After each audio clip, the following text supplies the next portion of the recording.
எல்லாருக்கும் நமஸ்காரம். இன்னைக்கு பதிவு 79. துவஜஸ்தம்பம், கோவில்களில் துவஜஸ்தம்பம் இருக்கு இல்லையா, அதை பற்றி பார்ப்போம். அது ஏன் வைக்கிறா, அதற்கு அதனோட இம்பார்ட்டன்ஸ் என்ன, அதை பற்றி பார்ப்போம். முதல்ல துவஜஸ்தம்பம் எப்படி இருக்குன்னா, அடியில் வந்து சுதரமாக இருக்கும். அதுக்கு மேலே பார்த்தீங்கன்னா ஒரு எண்கோண வடிவில், 8 கோண வடிவில் ஒரு ஒரு ஒரு இடத்துல இது இருக்கும், ஒரு ஆங்கிள் இருக்கும். எண்கோண வடிவில் ஒரு அமைப்பு இருக்கும். அந்த அமைப்புக்கு மேல உருளை வடிவில் மேல கொடிமரம் போகும். அதான் இதுல கீழே இருக்கிற சதுர பகுதி வந்து பிரம்மாவை குறிக்கும்.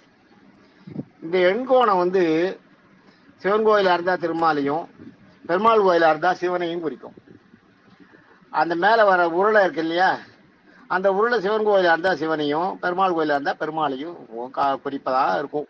அது மாதிரி இருக்கும். மற்றபடி அதுல பெரிய வித்தியாசம் ஒண்ணும் இல்லை. இதுல அந்த 3 பேரும் இருக்கா, மும்மூர்த்திகளும் அந்த இதுல குடிக்கொண்டிருக்காங்க அந்த கொடியில. அவ்வளவுதான். அந்த கோவிலுக்கு உண்டான அந்த தெய்வம் எதுவோ அந்த தெய்வம் வந்து அந்த கோயிலோட கொடியோட உருளையில மேல வரைக்கும் இருக்கும். அதான், அவ்வளவுதான். மற்றபடி பிரம்மா வந்து எப்பயுமே கீழே தான், பாட்டம் தான். அந்த மாதிரி தான் இருக்கும். அதான் கொடிக்கு வந்து எப்படின்னா, சாதாரணமா கொடி வந்து அம்மனுக்கு சிம்ம கொடி, தாயாருக்கு தாம்பர கொடி, அர்ஜுனனுக்கு அனுமன் கொடி. அர்ஜுனன் நிதி அர்ஜுனனுக்கு ஏதாவது அந்த மாதிரி இதுல வந்து பாரத இது கதை, அதுக்கு கொடியேற்றலாம் பண்ணும்போது பாத்தீங்கன்னா அனுமன் கொடி ஏற்றுவாங்க. சிவபெருமானுக்கு நந்தி, நந்தி கொடி. மகாவிஷ்ணுக்கு கருட கொடி. சூரியனுக்கு வியோம கொடி, வியோமா கொடி. வியோமா கொடின்றது தேர். அந்த 7 தேர் இருக்கு பாருங்க, 7 குதிரைய பச்ச ஒரு தேர், அதுக்கு பேர் வியோமான்னு பேரு அந்த குதிரைக்கு, அந்த தேருக்கு. அதனால அந்த வியோமா கொடி. சூரியன் பவனி வர தேர் இருக்கு, 7 குதிரைகள் பூட்டி தேர் ஓடுன்னு சொல்லுவாங்க இல்லையா, அந்த தேருக்கு பேரு வியோமான்னு பேரு, அந்த வியோமா கொடி. வருணனுக்கு வந்து அன்னக்கொடி. குபேரனுக்கு நரன் கொடி. குபேரனுக்கு நரன் கொடி. அது என்னன்னா, நீங்க அந்த எந்த கொடினா, நீங்க இந்த குபேர ஐடல் வாங்குறீங்கல்ல, நீங்க இந்த புத்தகையெல்லாம் போனீங்கன்னா குபேர ஐடல் வரும். ஒரு பொம்மை 2 கை இப்படி மேல தூக்கி இப்படி உழைச்சு நிக்கிற மாதிரி, வயரெல்லாம் பெருசு பெருசா இருக்கும். அதுதான் நரன்னு பேர். அதுக்கு பேர் குபேரனுக்கு. அது இருந்ததுன்னா செல்வம் கொழிக்கணுவாங்க. அதுதான் குபேரனுக்கு வந்து நரன்றது. அதுதான் உங்களுக்கு நான் சொல்றது எதுன்னு புரிஞ்சுக்கணும்னு நினைக்கிறேன். குபேரன் ஸ்டாச்சு உங்களுக்கு கடைகளில் இருக்கும், நீங்க வாங்கினீங்கன்னா தெரியும். கை 2 கை மேலே தூக்கிட்டு ஒலுவில் எல்லாம் பார்த்தீங்கன்னா ஷூரா இருக்கும். அது அந்த பொம்மைக்கு பேர் நரன்னு பேரு. அந்த பொம்மைக்கு ஆக்சுவலா பேர் வந்து நரன்னு பேரு. அந்த அவனோட அந்த அந்த பொம்மையோட கொடி இருக்கும் குபேரனுக்கு. முருகனுக்கு சேவல் கொடி. விநாயகருக்கு மூசிக வாகனம், பெருச்சாளி கொடி. இந்திரனுக்கு யானை கொடி. யமனுக்கு எரும கொடி. துர்க்கைக்கு சிம்ம கொடி. சனி பகவானுக்கு காக்கா. ஆனா இதுல எல்லாம் பாத்தீங்கன்னா அதனுடைய வாகனம் எதுவோ அதுதான் கொடியாவே இருக்கு. அந்த கொடியை பார்த்த உடனே மேல கொடியேற்றினாங்கன்னா, அந்த கொடியை பார்த்த உடனே அந்த காலத்துல வந்து இந்த வைஷ்ணவ சைவம் வித்தியாசம் நிறைய இருந்தது. அதனால சிலர் சில கோயிலுக்கு போகக்கூடாதுன்னு வச்சிருந்தாங்க. அதுதான் நீங்க அந்த இதுல பாத்தீங்க பாருங்க, அந்த தசாவதாரத்துல காட்டுறோம் பாருங்க, அந்த கோவிந்தராஜ பெருமாளை கொண்டு போய் கடல்ல போடுற மாதிரி. அது ஒரு நிகழ்ந்ததுதான், நிகழ்வுதான். அது காலத்தில் நிகழ்ந்த நிகழ்வுதான். அது மாதிரி அந்த அவங்களுக்குள்ள ஒருத்தருக்குள்ள ஒருத்தர் வந்து ரொம்ப துவேஷம் ஜாஸ்தி. அப்ப அதனால என்ன பண்ணுவாங்கன்னா, கோயிலுக்கு வெளியில இருக்கும்போது அந்த கோயில் எந்த கோயிலுக்கு தெரியாது இல்லையா. சிவன் கோயிலுக்கும் சக்தி கோயிலும் ஒரே மாதிரியே இருக்கும். சிலர் சிவனை தான் வழிபடுவாங்க, சக்தியே வழிபடாத வெறும் சிவனை மட்டும் வழிபடுறவங்களா இருக்காங்க. அது மாதிரி அது எதுக்குன்னா, பார்வதி பரமசிவன்கிட்ட கோச்சின்னு போறா இல்லையா, அவன் தட்சனோட யாகத்துக்கு. அதனால பார்வதி எங்களுக்கு வேண்டியிலேருந்து இவங்களும் ஒதுக்கிறாங்களாம், வெறும் சிவனை மட்டும் கும்பிடுவாங்க. அம்பாள் கோயிலுக்கு, அம்பாள் சன்னதியே போக மாட்டாங்க, தாண்டி போயிடுவாங்க, அப்படியே வந்துடுவாங்க வெளியில. அது மாதிரி ஒரு குரூப் இருக்கு. அதெல்லாம் அவங்க பாத்தீங்கன்னா நிறைய அவங்க பேரெல்லாம் சிவன் தான் ஆரம்பிக்கும். சிவன் ஆரம்பிக்கும் குரூப்லாம் அந்த மாதிரி ஆரம்பிச்சது. ஆனா அது இப்ப மாதிரி போச்சு. இப்ப எல்லாம் அம்பாளையும் சேர்த்து கும்பிட ஆரம்பிச்சிட்டாங்க. அந்த சிவ பார்வதி பாத்தீங்கன்னா இப்ப தெரியும் உங்களுக்கு, சிவகுமார், சிவசண்முகம், அது மாதிரி சிவன் ஆரம்பிக்கும். எல்லா பேருக்கு முன்னாடி சிவன் சேர்த்துப்பாங்க. அவங்கலாம் என்னன்னா வெறும் சிவனை தான் கும்பிடுவாங்க, பெருமாள் கோயிலுக்கும் கும்பிட மாட்டாங்க. ஈவன் அவங்க ஆரம்பத்துல அவங்க வந்து அம்பாளையே சேவிக்காம இருந்தவங்க. அதுக்கப்புறம் ஒரு காலகட்டத்தில் வந்து அந்த அம்பாளை சேவிக்காம இருக்கிறது சரியில்லைன்றது மாதிரி இப்போ கொஞ்சம் அம்பாளை சேவிக்க ஆரம்பிச்சிருக்காங்க. ஆக்சுவலா அவங்களோடது அது மாதிரி. அப்ப என்ன பண்ணுவாங்க அவங்கன்னா, இந்த கொடி மரத்துல கொடி ஏறி இருக்கும். இந்த கொடி பறக்குது பார்த்தீங்கன்னா, பறக்கும்போது தெரியும் அதுல என்ன கொடின்னு. இப்பதான் உங்களுக்கு அடுக்குமாடி வீடெல்லாம் வந்துட்டு. அப்ப எல்லாம் வந்து இப்போ ஒரு 15 அடி 18 அடிக்கு மேல வீடு இருக்கவே இருக்காது. 2வது மாடின்றதே இருக்காது. அதே மாதிரி ஒரு ஊர்ல பாத்தீங்கன்னா கோவில் கோபுரத்தை தான் உயரமா கட்ட மாட்டாங்க. ஒரு ஊர்ல கோவில்ல வந்து ராஜகோபுரம் இல்லாத மொட்டையா இருந்ததுன்னா, மொட்டை கோபுரமா இருந்ததுன்னா, அந்த கோபுரத்தோட உயரத்தை தாண்டி வீடு கட்டவே மாட்டாங்க. 2வது மாடியே கட்ட மாட்டாங்க. ஒரு மாடி தான். 2வது மாடின்னு போனாங்கன்னா அந்த கோபுரத்தோட அந்த அந்த மொட்டை மாடியோட ஹைட்டை தாண்டாம இருக்கணும். மொட்டை கோபுரத்தோட ஹைட்டை தாண்டாம இருக்கணும். அப்படிதான் கட்டணும். அந்த மாதிரி அதெல்லாம் நிறைய அந்த மாதிரி எல்லாம் இருந்தது. அதனாலயே உங்களுக்கு என்ன பண்ணாங்க, அந்த ஊர் ஜனங்கள்லாம் கலெக்ட் பண்ணி ராஜகோபுரம் கட்டிடுவாங்க. பெரிய செல்வந்தர்கள்லாம். ஏன்னா அவங்க வீட்டுக்கு 2வது மாடி கட்ட முடியலையே. அதனால என்ன பண்ணுவாங்க, எல்லாம் நிறைய பணம் போட்டு கலெக்ட் பண்ணி ராஜகோபுரம் கட்டுறதுன்றது காரணம் அதான். ஊர்ல வந்து பெரிய வீடு வந்து பெருமாள் கோவில் அந்த தெய்வங்கள் தான் இருக்கணும், நம்மளுதான் இருக்கக்கூடாது. அதே மாதிரி உங்களுக்கு வந்து இது போறது இல்லையா, கீழே பெருமாள்லாம் ஊர்வலம் போறது இல்லையா. பெருமாள் ஊர்வலம் போகும்போது நீங்க மாடியில இருந்து கீழே பார்க்க கூடாது. பெருமாளை கீழே இறங்கி வந்துதான் பார்க்கணும். மேல இருந்து பார்த்தா பாவம், நீங்க உயரத்துல இருக்கிறதா அர்த்தம். உயரத்துல அதாவது இடம் பற்றாக்குறையா இப்ப அதுதான், வேற வழியே கிடையாது. எங்கேயாவது இடத்துல பெருமாளை சேவிச்சா பொருள்னு ஆயிடுது. அது அதை ஒன்றும் சொல்றதுக்கு இல்லை. பட் உங்களுக்கு சாஸ்திரப்படி பாத்தீங்கன்னா பெருமாள் இருக்கிற விதத்தை விட கீழே இருந்து தான் நீங்க சேவிக்கணும். பெருமாள் இருக்கிற விதத்தை விட மேல இருந்து சேவிக்க கூடாது. அதனாலதான் கோவில் எல்லாம் உங்களுக்கு சேவிக்கிறதுக்கு வந்து எவ்வளவா இருந்தாலும் தரையை தான் விட்டுருக்காங்க ஒழிய, மாடியில கல்யாணத்துக்கு பாக்குற மாதிரி மேல ஒரு டயர் போட்டு பாருங்க, அது மாதிரி கோவில் எல்லாம் கிடையாது பாருங்க. அதான் காரணம். எவ்வளவு கூட்டம் வர கோவில்லையும் கீழே தான் வச்சிருப்பாங்க. இல்லாட்டா இங்க உங்களுக்கு திருப்பதி கோவில் எல்லாம் மேல ஒரு ரவுண்டு போட்டு அப்படியே போட்டு இறக்கி கொண்டு வந்துடலாம் இல்லையா. பெருமாளோட உயரத்துக்கு மேல நீங்க போக கூடாது. அதனால அதை அந்த லெவலோடய அப்படியே கொண்டு வராங்க. அதுதான் அந்த மாதிரி. அது வந்து அந்த கோவில்ல வந்து அந்த கொடிமரத்துல என்ன கொடி பறக்கிறதுன்னு பார்த்து அந்த கோவில் என்ன கோவில்ன்றது தெரிஞ்சுக்கிறதுக்கு அது உதவும். ஆகம விதிப்படி பாத்தீங்கன்னா கோயில் கொடிமரத்தையும் வழிபீடத்தையும் சுத்திட்டு தான் நீங்க பெருமாள் உள்ள கோவில் சேவிக்கிறதுக்கே போகணும். ஆனா அதுக்கான இப்ப ப்ரொவிஷனே கிடையாது. எல்லாம் பக்கத்துல என்னமோ வச்சு எதையோ ஒண்ணு வச்சு கட்டிடுறாங்க, மறைச்சிடுறாங்க. நீங்க உள்ள பூதோட கொடிமரம் தனியா இருக்கணும், கோபுரம் தனியா இருக்கணும், தனித்தனியா சுத்தணும்.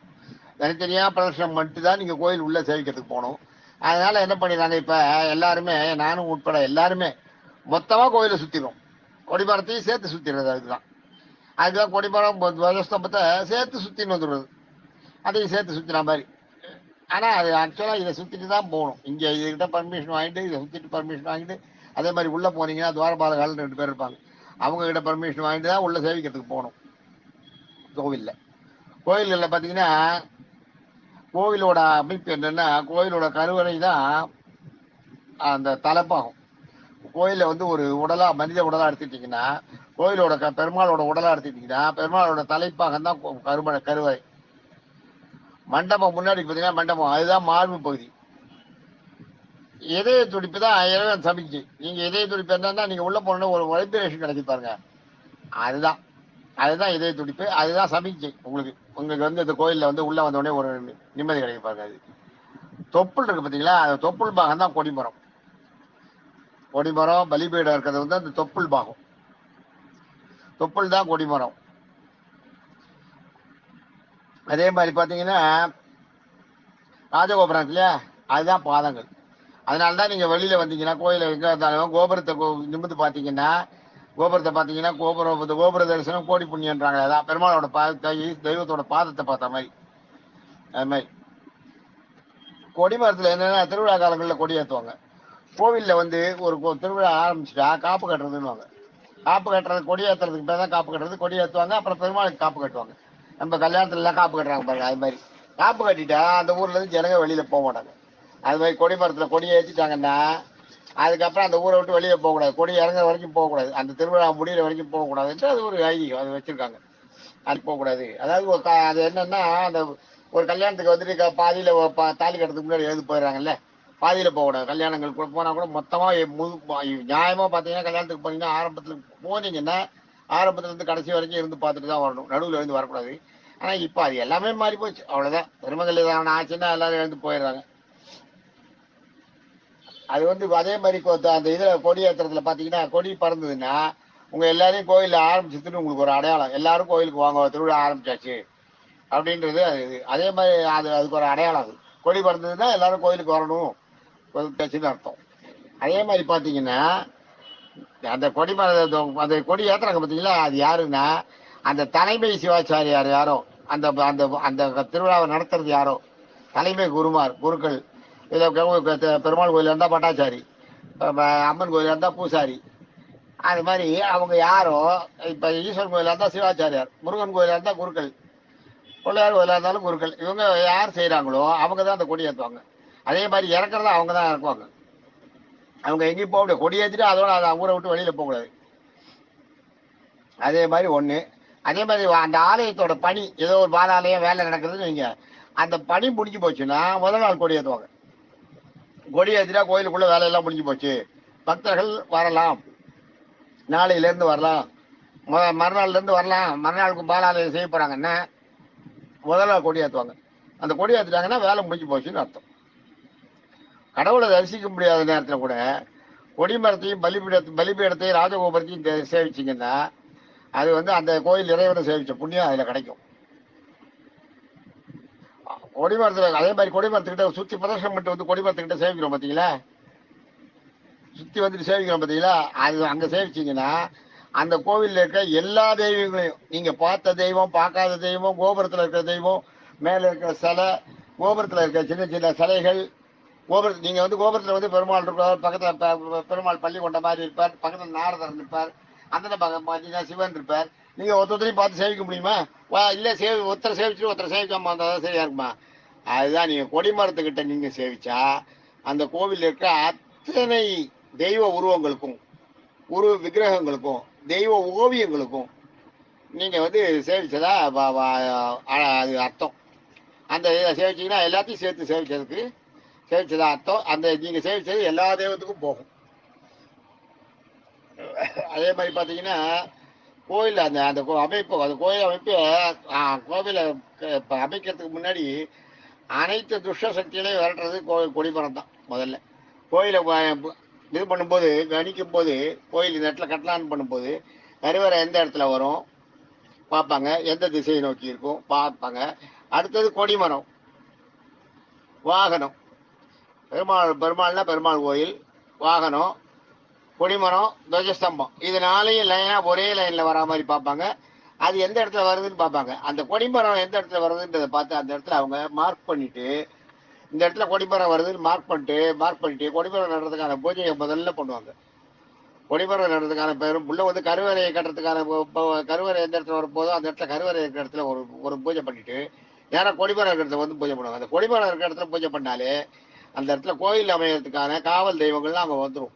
சுத்தி இருக்கிற அந்த ஏரியாவிலேயே இருக்கிற எல்லா தீய சக்திகளையும் விரட்டிடும், விரட்டப்படும். அதுதான் ஆகம விதிப்படி பாத்தீங்கன்னா கோயில்ல எந்த கோயில்லையும் திருவிழாக்கு முதல் நாள் கொடி ஏற்றுவாங்க. அதான் இன்னைக்கு கொடி ஏற்றா நாளைக்கு திருவிழான்னு பாருங்க. அதுதான் அதுக்கு பேரு துவஜாரோகணம் பேரு. துவஜ ஆரோகணம்னு பேரு. நாளைக்கு திருவிழா ஆரம்பிக்கிறதுனா இன்னைக்கு சுவாமிக்கு தான் கொடி ஏற்றுறது சொன்னேன் இல்லையா. அதே மாதிரி பாத்தீங்கன்னா கொடிமரத்துல 32 வளையங்கள் இருக்கும். இது ஜீவாத்மாவில் இருக்கிற 32 விதமான குணங்களையும் இயக்கங்களையும் விடுவித்து முக்தி தருவதற்கான சின்னமாக அடையாளம். அதோட சின்னம் தான் அந்த 32 ரிங் வரும். கொடிமரத்துல பாத்தீங்கன்னா 32 ரிங் அப்படியே சுத்தி இருக்கும். அதை அடிச்சு கொடிமரத்துல ஏற்றிருப்பாங்க. அந்த 32 இது நம்ம கிட்ட 32 விதமான குணங்களையும் இயக்கங்களையும் கட்டுப்படுத்தி நம்மளுக்கே அதுல இருந்து நம்மளை விடுவிச்சு நம்மளுக்கு மோட்சத்தை கொடுக்கறது. அந்த இயக்கங்கள் நம்ம பிடிச்சிட்டு இருக்கிறதுனால தான் நம்மளால எதையும் செய்ய முடியல. எதையும் போகும்போது நம்மளுக்கு ஐயோ அம்மா இருக்காங்களே அக்கா இருக்காங்களேன்னு தோணும். நீங்க அதுல ஒண்ணா விடுபட்டீங்கன்னா அவங்களும் ஒரு ஜீவன், அவங்களும் ஒரு ஜீவாத்மா பரமாத்மா கூட சேர்றப்ப சேர்ப்பாங்கன்னு விட்டுருவீங்க. கொடிமரத்தோட பீடம் இருக்கு பாத்தீங்களா, கீழே முதல்ல சதுரமா பீடம் இருக்கும், பிரம்மா இருக்கிற பீடம்னு சொன்னேன் இல்லையா, அதுக்கு பேர் பத்திர பீடம்னு பேர். அதான் ஒரு கொடிமரங்கிறது ஒரு கோயிலோட முழு அமைப்புக்கும் அதிபதி. அதுதான் கொடிமரத்தையும் ராஜகோபத்தையும் பலிபடுத்தி சேவிச்சா அது கோயிலுள்ள அனைத்து தெய்வங்களையும் வழங்கியதற்கு சமம். அதுக்கு கோவில் வழிபாட்டி கொடிமரம்ன்றது ஒரு விளக்க முடியாத முக்கியத்துவம் வாய்ந்த ஒண்ணு. கொடிமரம் இல்லாத கோவில் இருக்கக்கூடாது. இருந்ததுன்னா தப்பு. அந்த மாதிரி கோபுரம், கொடிமரம், பலிபீடம் இதெல்லாம் எல்லா சன்னதிகளுக்கும் இருக்கணும். இப்ப இருக்கிற தெருவில் இருக்கிற பிள்ளையார் கோயிலுக்கு கூட பெரும்பாலும் பலிபீடம் வச்சிருக்காங்க. கொடிமரமும் கோபுரமும் அவங்களால பண்ண முடியல. தேங்க்யூ. நாளைக்கு இன்னொரு இதில் சந்திப்போம். நாளைக்கு நான் பெங்களூர் போகிறேன். அதுக்கப்புறம் இன்னொரு 4-5 நாள் இருக்காதுன்னு நினைக்கிறேன் பதிவு. முடிஞ்சால் பதிவிடுறேன், இல்லாட்டா வந்த அப்புறம் பண்ணுறேன். தேங்க்யூ.